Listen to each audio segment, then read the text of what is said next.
Nanti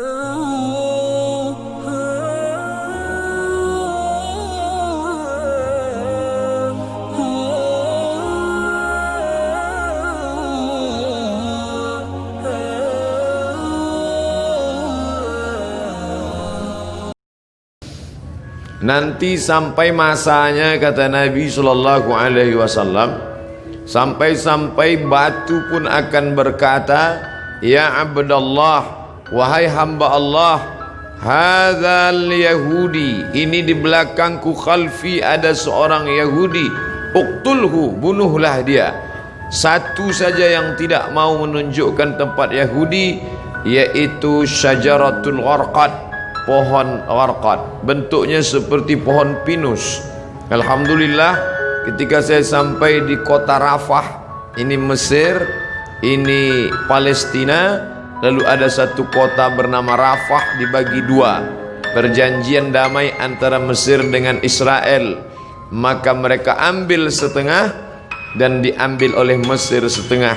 Di tengah kota ini dibuat satu garis lurus perbatasan dengan tegangan listrik, tegangan tinggi, pagar kawat, sehingga antara orang Rafah yang ada di Mesir dengan yang ada di jajahan Israel putus kontak, hanya bisa berhubungan lewat alat komunikasi, padahal mereka punya kota yang indah sebelum penjajahan Israel tahun 1946. Dari sana kita lihat hijau. Ternyata yang hijau mereka tanam itu adalah syajaratul gharqad, pohon yang memang sudah disebutkan Nabi Muhammad sallallahu alaihi wasallam. Mereka mengatakan di bawah Masjidil Aqsa ini ada tempel, kuil King Solomon yang mereka agungkan, yang dalam Al-Quran kita menyebutnya Nabi Sulaiman alaihi salam mentauhidkan Allah subhanahu wa ta'ala, anak dari Nabi Daud alaihi salam juga mentauhidkan Allah, tapi mereka merusak ajaran ini dan mereka membawa ini sebagai slogan. Oleh sebab itu ada seorang berkeluarga negaraan Perancis bernama Roger Jaraudi masuk Islam, bersyahadat, dan dia menulis buku bahwa Israel membangun negara berdasarkan mitos. Maka pemerintah menangkap Roger Jaraudi, dipenjarakan, tapi dia puas karena dia sudah mengungkap bagaimana kebatilan Israel. Penjajahan terbesar di atas dunia hari ini dilakukan oleh Israel. Tembok terpanjang di dunia hari ini, tembok yang dibangun oleh Israel. Sebenarnya di balik ini semua adalah Allah mau memperlihatkan kepada kita mana yang berjuang menegakkan agama Allah, mana yang diam saja. Bagi Bapak Ibu warga Jakarta yang mampu untuk berjihad, tapi tentu bukan jihad fisik, karena Israel lebih kuat daripada kita.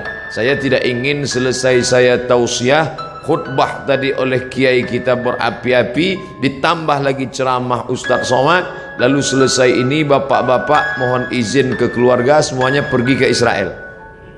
Selesai ini besok kita baca koran, ada 3 warga Jakarta di Israel terbengkalai karena tidak dapat nasi uduk. Jihad yang kita lakukan bukan seperti itu. Apa yang bisa kita lakukan?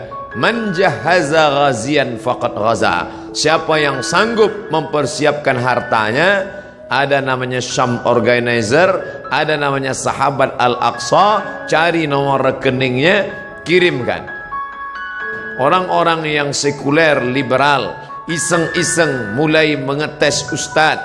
Kenapa ketika dulu Abrahah datang menghancurkan Ka'bah, Allah mengirim fa'arsalna alaihim tayran ababil, kami kirim tayran ababil tarmihim bi'ijaratin min sijil, lalu mereka ditembak dengan peluru-peluru sijil, yaitu batu-batu dari neraka. Faja'alahum ka'asfim ma'kul, lalu mereka seperti daun-daun yang dimakan ulat. Mengapa itu tidak terjadi sekarang Ustaz? Perlu kita cermati sejarahnya. Zaman itu tidak ada orang beriman. Abdul Muttalib, seorang laki-laki yang soleh, sendirian. Dialah yang memegang kunci Ka'bah. Abdul Muttalib punya anak Abdullah, Abdullah punya anak Muhammad sallallahu alaihi wasallam. Maka Abdul Muthalib datang membawa kunci Ka'bah, dia serahkan kepada Allah. Di pintu itu dia berkata, inna lihadzal baiti rabban yahmih, rumah Baitullah ini ada Rabb, pemilik, pencipta, pelindungnya. Aku tak sanggup menjaganya, ya Allah jagalah dia.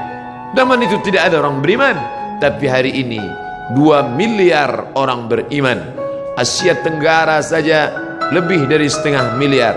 Indonesia, Malaysia, Brunei Darussalam, Moro, Patani Thailand Selatan. Maka ini sudah cukup. Belum lagi dari daratan India, Pakistan, Bangladesh, Myanmar, lalu kemudian 22 negara Arab yang terpecah dari mulai Yaman sampai ke Maghribi Maroko di Afrika Utara. Umat Islam yang tersebar di Eropa, imigran dari Jerman yang sudah ada di Jerman, imigran dari Turki hampir lebih 2 juta orang. Umat Islam tersebar banyak. Ini adalah tantangan bagi umat Islam, bagaimana menolong Masjidil Aqsa yang menjadi kiblat Nabi menghadap ke Masjidil Aqsa 18 bulan lamanya, 18 bulan 17 menghadap ke arah Masjidil Aqsa sampai akhirnya turun ayat fawalli wajhaka syatral Masjidil Haram, hadapkan wajahmu ke arah Masjidil Haram. Bapak Ibu yang dimuliakan Allah, hadirin hadirat yang mendengarkan langsung maupun tidak langsung tausiah singkat ini semua menjadi teguran bagi kita. Pulang dari sholat Jumat masih bisa makan kenyang dengan anak sambil tertendum tertawa. Betapa saudara kita di sana. Saya pernah satu asrama dengan orang Palestina. Saya tanya langsung, bagaimana keadaan keluargamu di sana? Apa kata dia? Satu asrama dengan saya ketika sama-sama kuliah, Abdus Somad. Seandainya mereka bunuh kami, sudah lama kami mati. Tapi mereka tidak ingin kami mati. Mereka datang ke rumah kami, mereka pecahkan tempat air, mereka buat kami kehausan setengah mati. Mereka ambil dengan senjata laras panjangnya, mereka pecahkan tempat-tempat minyak zaitun, karena mereka tahu kami tak dapat hidup tanpa zaitun. Mereka hancurkan sawah, mereka hancurkan sawah gandum, makanan pokok kami. Mereka ingin membuat kami setengah mati, tapi kami tak akan meninggalkan negeri ini sampai satu saja, iskariman, hidup mulia, Palestina merdeka, au mut syahidan, atau mati sebagai orang yang syahid.